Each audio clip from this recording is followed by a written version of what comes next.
Hey, Bush Leaguers. Welcome to our first interview of Sunday League, the podcast.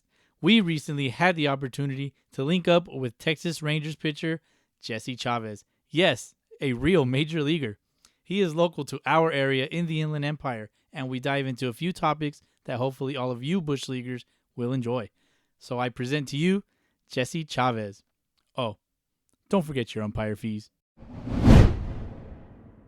Mr. Chavez, how you doing, man?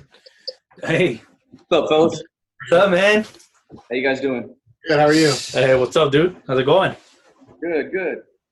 Thanks for taking this meeting. We really appreciate it, man. Oh, yeah, for sure. Pleasure. Yeah, man. Thanks for having me, man. You're a little outnumbered. So I'll introduce myself. My name's Ruben. I think I played a game with you with the Lopez brothers. Okay. You came out and worked out. I think we were the Dodgers at the time. Yeah. It was a few years ago. You look familiar from then. Yeah. And then we played a couple games. I think you only pitched one game, but Yeah. it was cool. You know. Yeah. I'm Danny. They call me DH from the initials of the name. And we got I'm Boski. My real name is Ralph, but I just go by Boski. It's kind of a long story. Don't have to get into that. But yeah, you call me Ralph or Boski, whatever you like. Gotcha. You're good. Yeah. We all got long stories for our nicknames. It's good. I'm skinny. Like I said, we really I'm Chavez, so it's all right. Oh, yeah, for sure. Yeah, so we really appreciate it, and we're trying to get our pod off the ground, and we're trying to highlight local guys and things like that. And you're from our area, you know. Nice. Me and Ralph went to Eisenhower. Okay. And then I know you went to A.B. Miller. My nemesis. Yeah. Woo, Jack. Yeah. Eisenhower. No way. Whew. Trying to find my.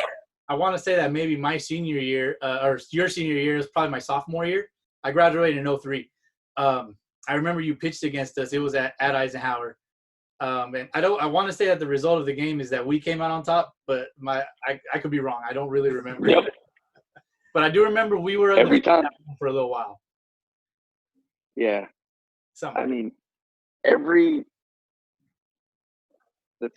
didn't pitch against Eisenhower my freshman year. Every time I faced him, I lost. I think I forgot who was it. You guys had a little stud, little shortstop, I believe it was, who was your leadoff hitter. Adrian Abraham? Might have been him. He played in the field, shortstop. Puente, No. Maybe. I could ask somebody and he would know, but I remember my pitching coach goes, because I think I pissed him off at some point that week. He goes, "You don't throw this first pitch right over his head and it doesn't hit the backstop on a line, you're coming out of the game." Oh shit! I'm like, you got to be kidding! Like what? Like I'm like, you got to be kidding! Like for real? So I'm literally running out to the mound and I see another pitcher running down to the bullpen to warm up. I'm like, oh. It had to be done. Yeah. Sure enough, that guy booked me twice. I was like, man. Oh, Yeah. All right, go ahead. It was fun. Yeah. No, it was fun against Eisenhower. real quick, I know that you played at RCC. You played with my buddy Jose Ortega. Yep. Yeah. He's Yeah. over at Redlands right now. Yeah. So Yeah, I see him often. my I sister still go over there. My sister played softball at RCC. You probably know Kathy Urrutia. She was with Jose for a while, way back then. Okay. And so yeah, I guess that's kind of where I kind of have like that 6 degrees of separation from you. Is Gotcha. a little bit of that.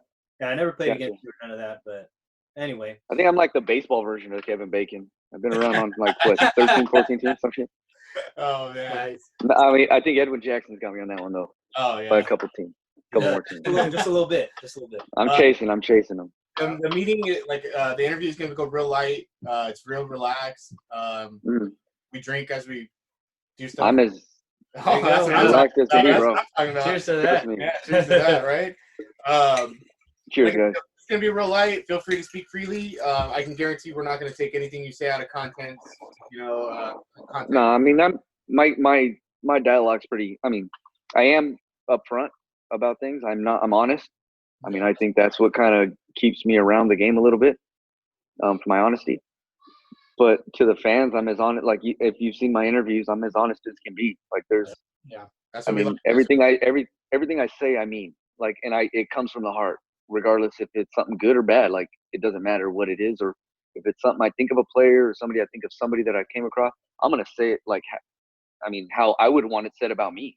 Yeah, exactly. That's the best thing you can ask about as a character standpoint, and that's something that I always tell my guys. It's like, it's something that I can't take away from you. Your work and your character, man. That's something that's embedded in you. So I mean, that's how I run. I mean, so Cool, man. Well, let's get into it a little bit. Like, what have you been doing in this free time? rearranging a lot of things that I haven't been able to during the summer. Well, I don't have as many cobwebs as I get back to up in my garage. But no, I'm just staying in shape. Told the guys the other day, we had a bullpen text message, Zoom meeting. Told the guys, I was like, you know what? I don't have a job next year. I'm gonna be 37 this summer. I said, and if I'm doing spring training at my home once a week, you should be able to do the same thing and take it as seriously, because you only got a certain amount of time. And this really kind of put it into perspective of it being taken away from you, the game, in a way. In a selfish way, it was taken away from us. From our, from the athlete standpoint, it's like, well, nothing we can do about it. Like, but we're being selfish of wanting to get back out there and put smiles on faces that, the text messages that we get. Yeah. So I've just been staying in shape as much as I can. That's what the guys don't take it for granted, man. I mean, it comes around once a lifetime. Yeah. This virus, and B, this game and this opportunity that we get. So you gotta run with it, man. I mean, there's nothing you can do that can put you in a bad situation, so to speak. Are you still living in SoCal? Yeah, we're out in Riverside. Oh, sweet. Nice. Not that far. Oh yeah, you're right down the street. We're here in Rialto, Okay, nice. right like a block away from Eisenhower. So Okay, yeah, nice. Can't get away. Nice. Yeah. Oh. I'm over here we're over here by RCC. So, what kind of what kind of things do you hear coming down the line? From the negotiations with MLB and the players. Anything you can tell us that can kind of shed some light on the situation? We're looking, like everybody's saying, June 15th. We're trying to be at our respective places. All right. Whether it's in your home stadium or it's in your spring training stadium is what I'm hearing. Okay. I don't know if it's an option. Yeah. But it's kind of one of those things where you're caught in a catch-22, where if everybody does go there, goes to their respective spring training sites in Arizona, and then they got to go to Florida. Are you allowed to inter squad or play against each other? Because of the exposure. We don't know where they came from. You know what I mean? Yeah. Right. Do you ever get a chance to throw some bullpens here and there? Oh yeah. I've been throwing 3 a week. Oh yeah. Yeah, the last 2 weeks they've been going good. I mean, I had a setback in spring training with my shoulder a little bit. After the one game that I threw. But after that, this in a way helped a lot of guys that were hurt. Yeah. Well, dude, you're durable as fuck though. Like, you'll come in a relief, you'll come in hard. Like, it doesn't matter if you threw the game before. So it's like, it's mind-boggling almost, because a lot of the dudes out there now playing the game, like, they're coming down with all sorts of arm trouble, and it's hard to come across somebody who's been in the league as long as you have, who's able to throw multiple innings and at the same time maybe start a game if necessary. So, have you had anything to deal with in your career arm-wise that's kind of set you back, or how do you overcome it? It gets back to like earlier, it comes around once a lifetime. So I've taken a lot of family time away from my kids and my wife from having to prepare to be longevity, have this longevity. I mean, going back to my freshman year of high school, that's when I first started my elbow problems. And that was when I was transitioning every year from football to baseball. Playing Pop Warner growing up, I would always throw football, baseball, being quarterback. And then I get to my freshman year, I'm like, man, my elbow is killing me. Turned out to be tennis elbow, nothing serious. So I found a way to pitch through it for the last, better parts of 20 years. And this past off season, I got my elbow cleaned up. I had a couple bone spurs removed, which led to just a little, basically shoulder fatigue in spring training after my spring outing against the Dodgers, right before we got shut down. But the best part about that part of being hurt for the first time was I realized I was human. I did take it for granted. But I didn't. If we were in the hunt I wouldn't have got it done because I still could have pitched. Mm-hmm. Yeah, just push through it. I mean, because I've been doing it for so long, like I would have found a way to get it done. Yeah. But I was like, you know what? At this time, it's kind of not about that anymore. It's kind of about life. I want to be able to play catch with my kids. I want to be able to pick up my kids without pain anymore. Like, and now ever since then, the kids, I feel like I'm 24 again, man. Yeah. Elbow and arm wise, yeah, I feel great, man. That's the biggest thing that I could have said that could have happened from this pandemic. Yeah, it helped me recover hugely. I mean, I kind of feel like, the number of games that you guys play throughout the year, like you guys are due, for some kind of break. Everybody. Yeah, and everybody is. Everybody's going to come into some sort of ailment, whether it's an oblique, it's a hamstring, it's a shoulder, elbow, whatever the case may be. But if you get that break, you need to understand how to use that break, and not just woe me or man, this is this and that. Like, no, you gotta man up, like, because this game could be taken away from you just like that, as easy as you thought you had it, and it could come from as simple as that. And I had that shoulder thing in spring, and I was like, dang, did I do enough or didn't I? But I didn't know how to do it because I never gone through it. Because I always kept throwing. Yeah, that's what's up. So just to kind of take a tightness on some pitches, and I was like, you know what? Sorry, we lost you for a second. You're good now. No, all right. But just to kind of piggyback off of that a little bit, as kind of your career progresses and as time kind of moves on, there's different things that players use nowadays that kind of help them perform better. Specifically, I'm talking about like technology and like, how pitchers are using things like spin rate and spin efficiency, and hitters are doing launch angle and exit velocity, all that kind of stuff. Like, do you use those advanced statistics to help you out at all right now? I actually had a conversation about this today for about probably better parts of an hour with my guru. He's a pitching coach at Redlands, University of Redlands. All right. And I've been we played together with Pittsburgh when we were in the minor leagues. Never got to the big leagues, unfortunately. I mean, this guy had one of the best controls I've ever seen of all pitches, not just one or two. Like, he had 4 or 5 pitches that he could command. And the 5th pitch was the one depending on what he wanted to make dance a little bit more. Right. But it was impressive. So we've always had that connection of playing against each other and being able to have good location, and then always talk pitching. It was never one-sided. It was always, all right, try this, do this, do whatever it can make you comfortable. So I've always been going to him ever since he stopped playing and I kept playing. And he's one that I can attribute a lot of success to of recent. Yeah. Access to that information is key. My biggest thing with that whole stuff is how do you get to that? How does that guy swing at that pitch down and away? Or how does he always chase that fastball up and in? I want to know what set that up. That's my biggest argument, is it all comes from a computer. We all know that. Yeah. Everybody has algorithms. Every team has different ones. But how does that result come about? What did you do to set that pitch up is my biggest question to it. So that's where I kind of butt heads a little bit with our guys a little bit, but it's just me coming up from a time where you just watched video and looked at hands. Yeah, and having that feel for the game that, it's so important. Yeah, and it's all tendencies in hindsight. So if you know their tendencies and then you add that extra part of the analytics that they're bringing on, I mean, you can put up zeros for days as a pitcher. I mean, I think with those slow-mo cameras that they have, it's like you can kind of really zone in on where your release point is. The direction the ball is spinning and kind of how to do that just based on those slow-mo cameras. I mean, I don't know if you have been doing that on a regular basis, but I've seen like some of the guys out there that put it out there on their social media, like Trevor Bauer does it all the time. But I don't know. Do you use those slow-mo cameras also, like with your buddy? They have them in spring training. No, I mean, we use Rapsodo. All right. And for me, it's just I just like to see the horizontal stuff. I want all my stuff to look 12.6.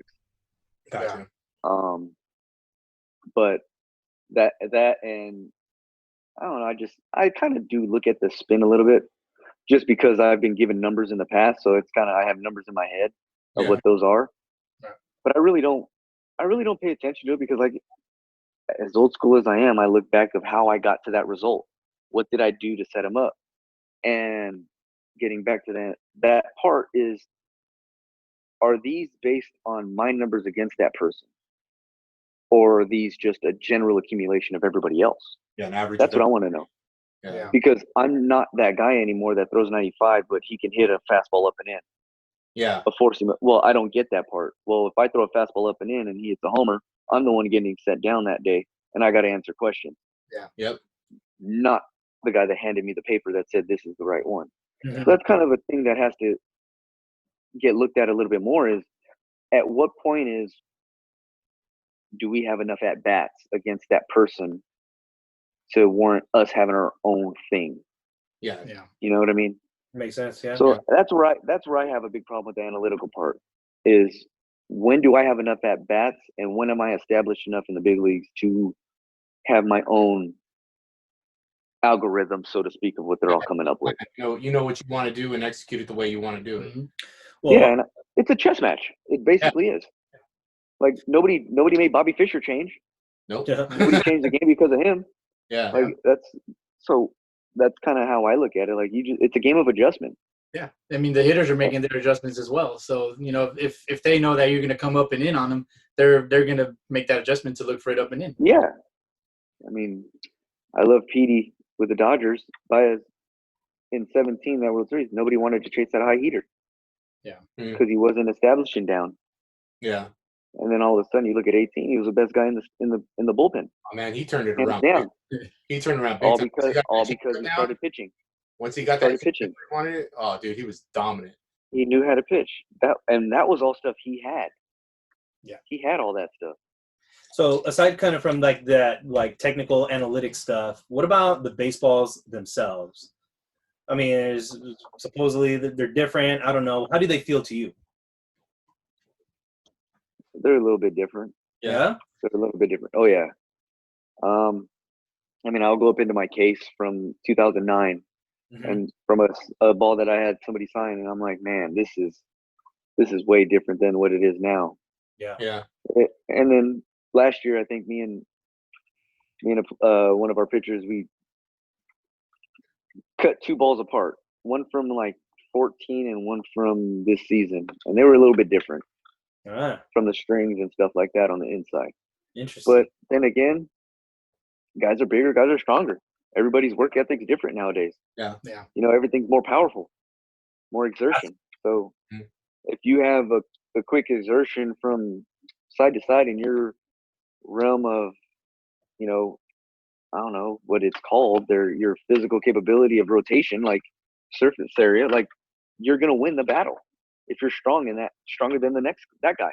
Yeah, exactly. And it's always gonna go further.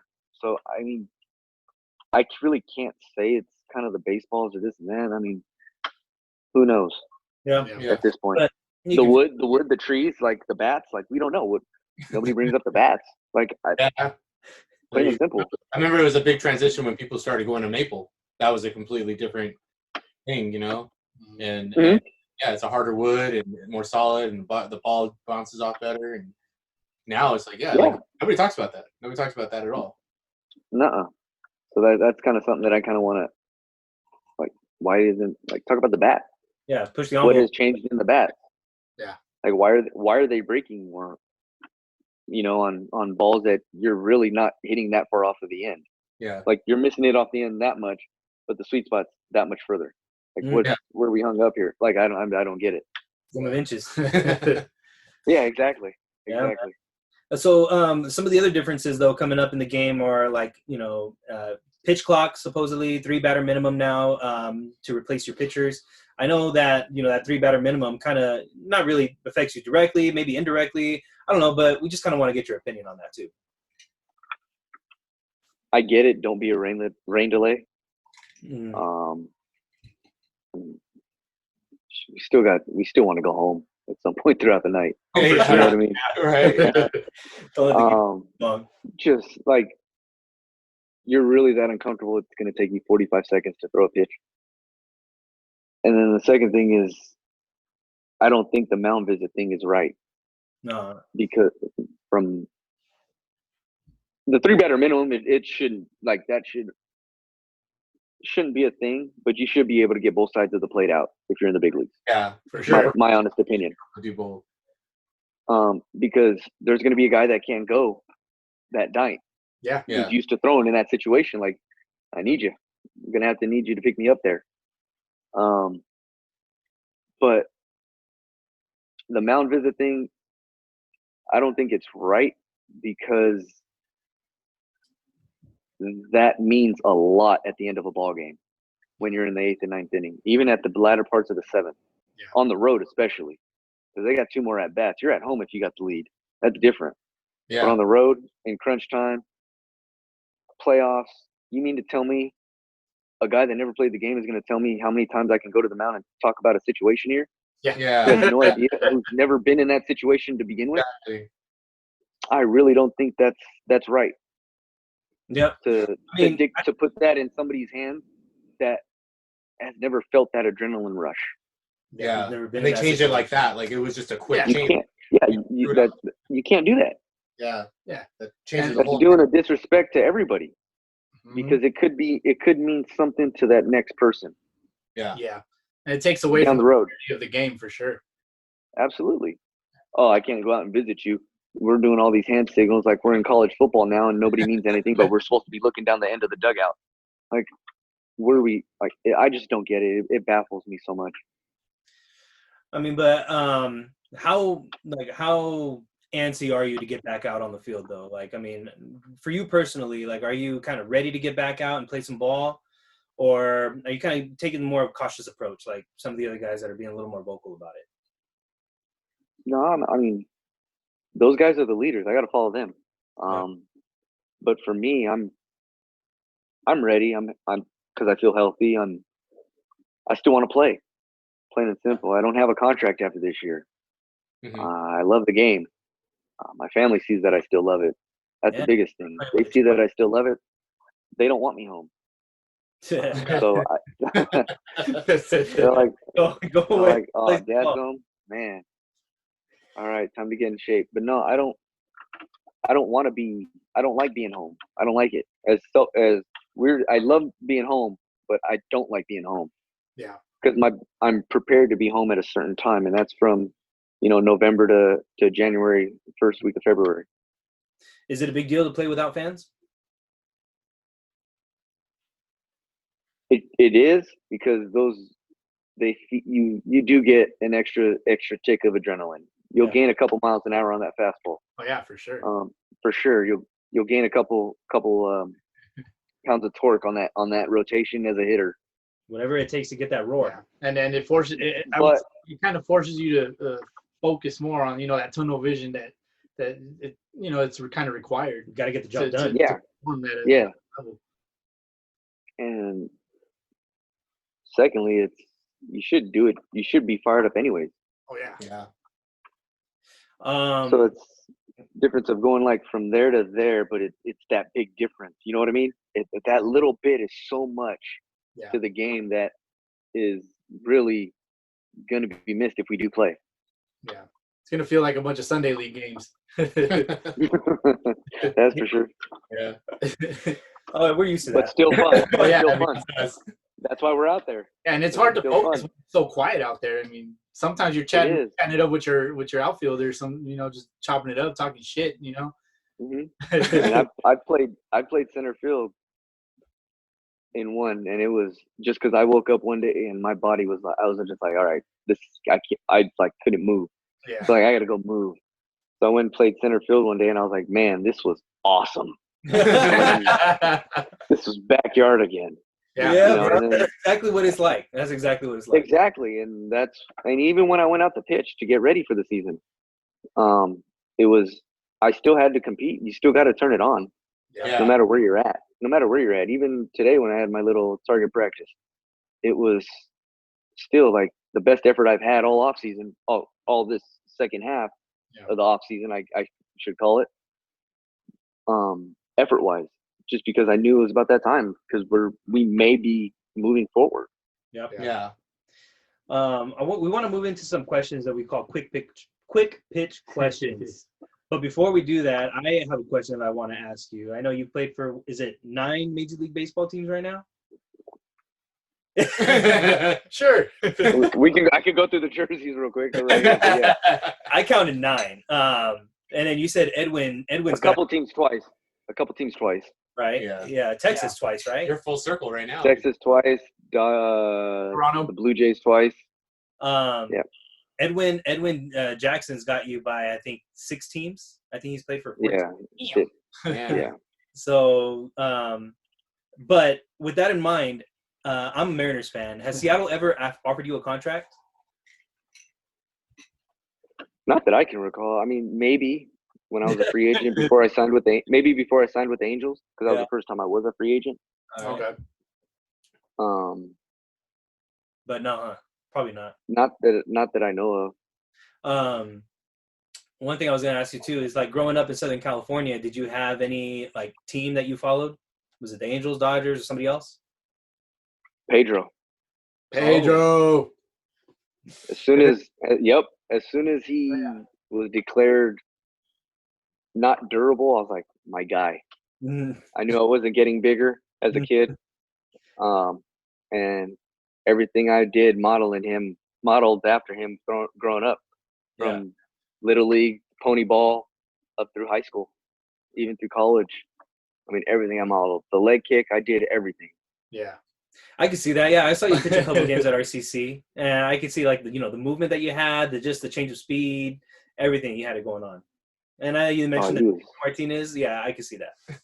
So, like, I really couldn't go for the Dodgers, and I mean, I would have got shot by my family if I wouldn't trade the Angels. My sister's giving me shit all the time because, growing up, my dad was a Dodgers fan, so naturally I was going to watch the Dodgers. But I ended up a Red Sox fan, so I completely understand. Gotcha. See, me too. Like, I ended up really becoming a Red Sox fan. I really did become one. Like, it was just because of him. Like, that's. I mean, Montreal did give him that extended chance, and he did flourish there. But when he got to Boston, you saw the game just elevate. Oh yeah. And that's where the fans come into play, man. It's ridiculous. You look at the All-Star game, you're like, oh my God, what did he do in those 2 innings? Yeah. Jesus.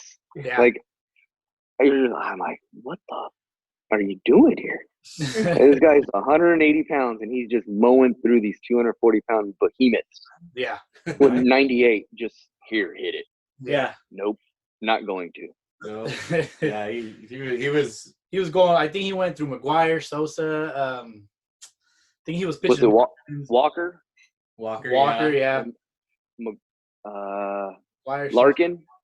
Yeah. Yeah, Larkin. There's somebody else. One more guy. 5 out of 6 he struck out. Yeah, 5 out of 6 struck out, but they threw out Matt Williams at second base. He was trying to steal. Yeah. Yeah. Come on. Yeah. Why? Because they didn't want to see him strike out 6. Yeah. Right. Scapegoat. Yeah. Right. So how is it pitching in Boston? Amazing. It's one of my favorites. Okay. One of my favorites. Yeah, there, Chicago, Pittsburgh, obviously, because first game. Yeah. Oh yeah. And then the backdrop in Pittsburgh at PNC is unreal. Mm-hmm. And you get, being able to pitch at Dodger Stadium, and then for the Angels. I mean, there's about a handful of stadiums that mean a lot to me. Yeah. Angels for my grandfather, Dodgers because my family rooted for them. Yeah. Wrigley because it's Wrigley, the Cubs. Boston because it's Boston.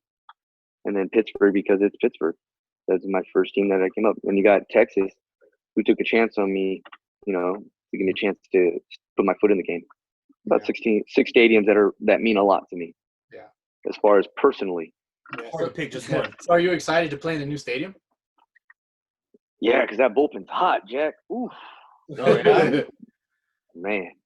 Really? Have you been down there to see it during the off season? I saw it when it was under construction, when I had to go down for Fan Fest, but other than that I haven't seen it since, other than the pictures and videos that they put up. Okay. Yeah, that's gonna be nice. Yeah, it looks really nice. Yeah, bullpen's still far as hell. They gotta implement the golf cart. No, you can't private put cart? nope, golf cart. No zeros in golf carts. Don't even ask twice. No zeros in golf carts.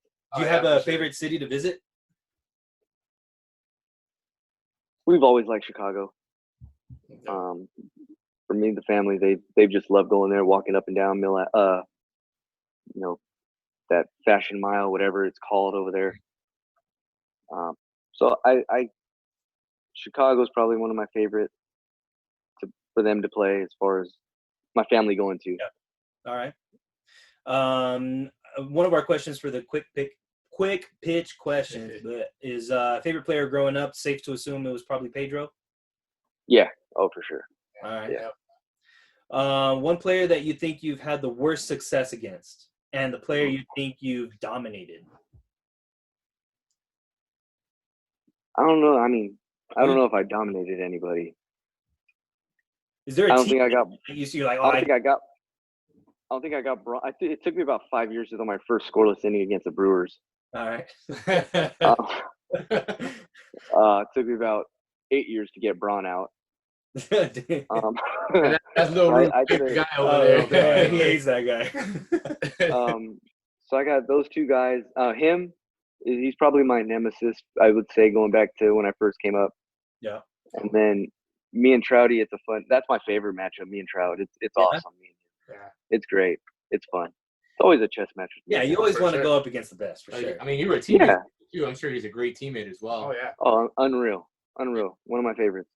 Yeah? Unbelievable. Yeah, absolutely. Yeah, he's a class act for sure. Oh, yeah. Which team do you think you felt most at home with?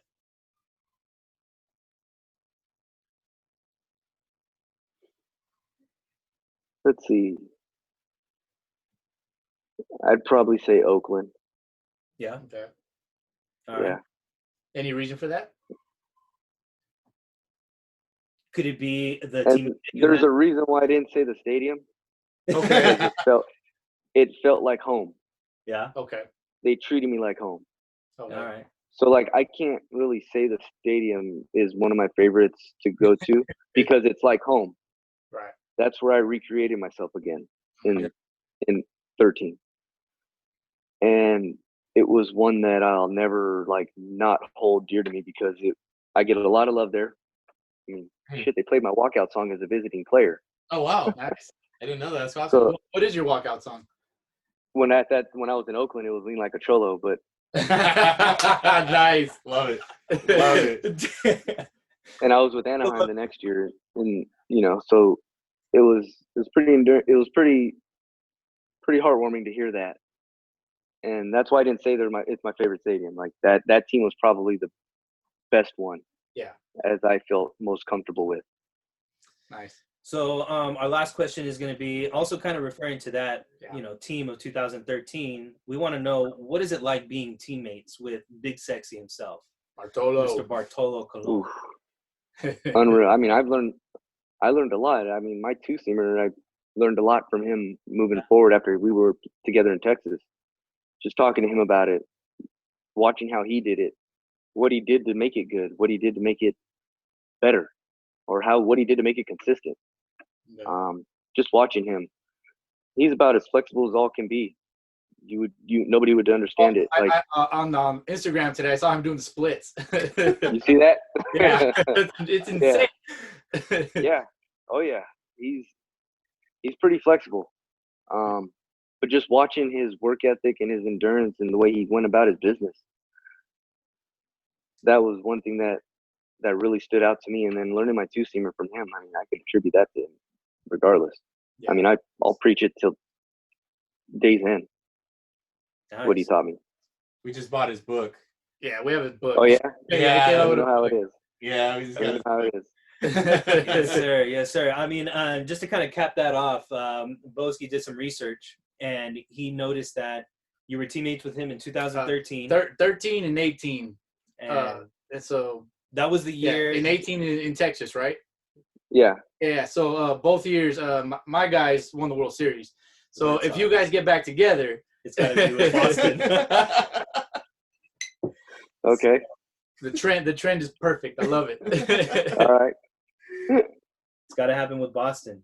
So anyway, man, that's all we got for you. We really want to thank you for joining us on this podcast. Thanks for having me. Yeah, man, for sure. We do appreciate it. We wish you the best of luck this year and going forward. We hope you dominate. Get yourself another contact like Bryce Harper. But at least I'll say the right team though. Dude, Yeah, for sure. yeah, man. Whatever it takes to get you to, to keep going and to keep moving. We appreciate you. Yeah. We wish you the best. So Yeah, man, it's a Appreciate it. privilege and an honor to have you on. Yeah, you're our Appreciate it, guys. first guest, our Yeah, first professional guest. So, and we wanted to get a little. Nice. So we Nice. really appreciate it. But we do have No problem. one last question that we're gonna ask yes. everybody. One last question. Yeah, and it's what's your favorite baseball movie quote? Dude, Making you work here. Rube's Sorry. hitting you hard. in all honesty, I mean, Sandlot's great. In Major League, I think I know. it's got to be one of them about Dorn Yeah. in Major League. It has to be. Whatever he said. Or when he wakes up in Mexico where he's hungover in bed. Oh yeah. That little skit right there. Oh That's yeah. probably one of those. From the Yankees or whatever. Like if you're gonna say you're from the Yankees. Yeah. Yeah. You know, Yeah. speaking of Mexico, I did see. I'm not sure how accurate this is, but I saw that you were affiliated with Tomateros de Culiacan. Yeah. For certain. I played with them in the off season of 11. Okay. Yeah, I was curious about that because I kind of saw while I was doing a little bit of research that just jumped out at me. So because my wife is she's from her family's from Sinaloa and they're Venados. Okay. The Venados. Oh, okay. Yeah. So I'm pretty sure they're cross city rivals. So Yeah, they are. yeah, It was so fun, man. It was a blast down there. Oh yeah, Great. the baseball out there, the fans are out of control. Oh, dude, it was unreal. Yeah, And we didn't have the new stadium that they have now. We drove past it in Mazatlan, the one in Mazatlan. I don't know about the one in Culiacan, but the one in Mazatlan, it's almost brand new. It's beautiful. I mean, we only saw it from the outside. Really? Yeah. I'd like to go back before I'm done playing. That's for sure, to play winter ball. That'd be great. Hell yeah, man. Well, thanks again, man, for joining us. We wish you all the best. Yep. And, Appreciate it. hey, next time bring your umpire fees. Bring your umpire fees. All right. All right. I will. Thank Hey, you. thanks a lot, man. Later, man. Appreciate it. Cheers, boys. Yeah, bro. Have a good one. All right.